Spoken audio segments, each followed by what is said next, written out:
The senator from Illinois. Madam President, I come to the floor today to say thank you to someone who has, for more than 20 years, been my right hand on Capitol Hill. Tom Faletti is one of the most decent, honest, and caring persons I've ever known.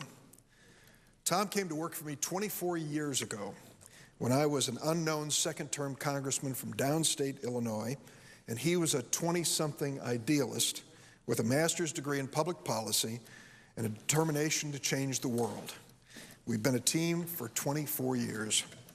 Now Tom is preparing to leave Capitol Hill for a new career, not to cash in as a K Street lobbyist, but to work at an inner-city high school as a teacher.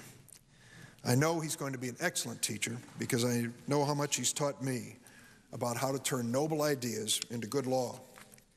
Among the legislative accomplishments of which I am most proud, almost all of them bear Tom's fingerprints. Tom Faletti is a quiet, effective person who has achieved more than many of the most celebrated on Capitol Hill. He's a profoundly good person, too, deeply spiritual, with a deep devotion to his faith. And he is a remarkably patient man. How else could he have survived 24 years with me? One of his greatest personal qualities is his persistence. He has great staying power. And when you consider that many of the historic bills that he has worked on require that kind of patience, you understand that's the key to his success.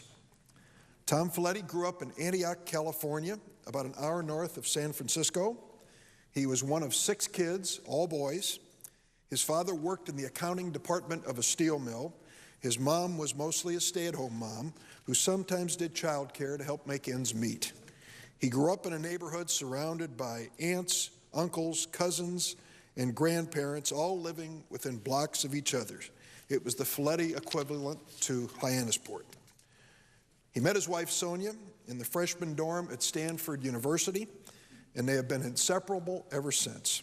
In fact, July 26 was their 30th wedding anniversary. After earning his master's degree from Berkeley, Tom turned down some good job offers in California because the issues he cared most about, like ending poverty and hunger, really were national issues. He asked his congressman and my good friend George Miller for advice on how to get a job in Washington. And George Miller replied, "You have to be there."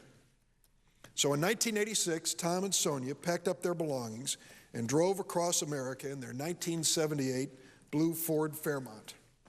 On the way, they stopped in Chicago to see the Cubs beat Tom's favorite San Francisco Giants at Wrigley Field, the only time until then that Tom had ever set foot in my state of Illinois.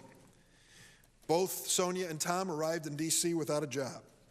Within a week, Sonia, whom Tom will concede is the much more talented of the two, landed a job as a teacher. Tom had 2 interviews with both the U.S. Catholic Conference and Bread for the World. Both of them liked his resume, but told him, "Tom, you need some Hill experience." Fortunately for me and the people of my state, Tom heard through a friend of a friend that this fledgling congressman was looking for a part-time legislative correspondent. Well, my office offered him a job, trying to get rid of the growing backlog of mail in my congressional office. We told him we just had enough money to pay him for 3 months, and we weren't sure what would happen after that. But 3 months later, Tom Faletti turned a routine legislative correspondence assignment into proof positive of his potential, and we promoted him to a legislative assistant position handling agricultural issues, not necessarily his forte. But I learned then, and have learned ever since, you can hand Tom Faletti any assignment, and in a short period of time, he will become a resident expert. 2 years later, the position of health care advisor opened up on my staff.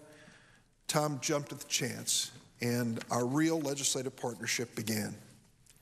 Tom's tireless and meticulous work on health care reform and tobacco control has literally saved lives in America. Tom helped to draft the bill, which I am so proud of, in which we banned smoking on all domestic airline flights more than 25 years ago. Neither Tom nor I realized at that moment that that bill was a tipping point. The American people finally opened their eyes and said, if it's unsafe to smoke on an airplane, then why is it safe to smoke on a bus, on a train, in an office, in a hospital? 25 years later, we live in a different nation because that bill came at the right moment. That bill would not have happened were it not for Tom Faletti's good work. He also drafted a bill that banned smoking in Head Start and other federal children's programs. Unthinkable now, but it was considered pretty bold at the time.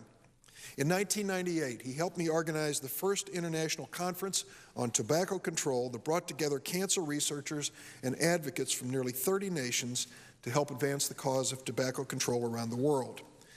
He also worked to help preserve the historic settlement between tobacco companies and states when it appeared that the Justice Department under President George W. Bush might gut the settlement. In the early 1900s, Tom Faletti helped draft what may have been the first meaningful regulation of tobacco. It was a simple statement that really captured where we ended up so many years later. And it said, "The Food and Drug Administration shall regulate tobacco but shall not ban it."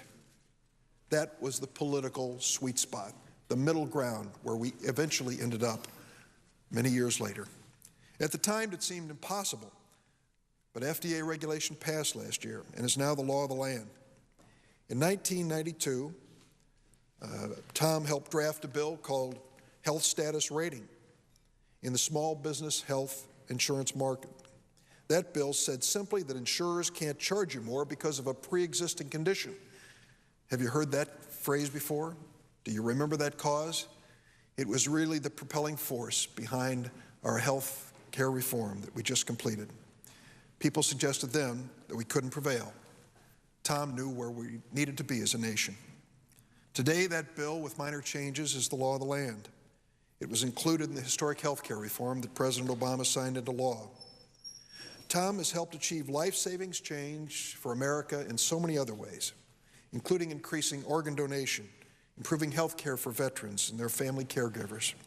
In the early 1990s, he drafted a bill to create a pilot program for long-term substance abuse treatment centers for women, where they could bring their children with them, removing one of the main impediments to women receiving life-saving treatment.